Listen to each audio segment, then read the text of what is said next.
आपण बिछना ना भरा हुआ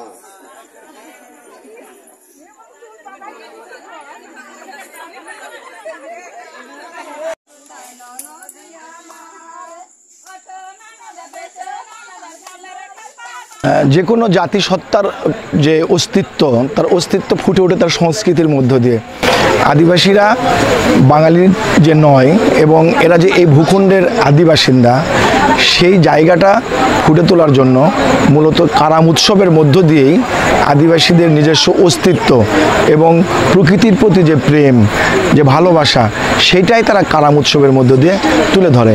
আপনারা সবাই জানেন বাংলাদেশে প্রায় 50টির মতো ক্ষুদ্র মানে জাতিসত্তার বসবাস বাঙালির বাইরে, এবং আমরা আজকে আমাদের সবচেয়ে বড় ব্যর্থতা যে আদিবাসীদের সম্পর্কে রাষ্ট্র এখনও কার্যকরী কোনো উদ্যোগ নেয়নি।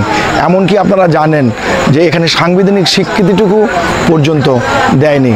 সেই জায়গা থেকে একটা রাষ্ট্রীয় অবহেলার মধ্যেই তারা কিন্তু বসবাস করে। তা আমরা মনে করি আদিবাসীদের জীবনবোধ, আদিবাসীদের যে প্রকৃতির প্রতি প্রেম, সেখান থেকে যদি আমরা শিক্ষা নিতে পারি তাহলে আমরা আজকে এই যে প্রকৃতির যে বিরূপ আচরণ সেই আচরণ থেকে মুক্তি পাবো।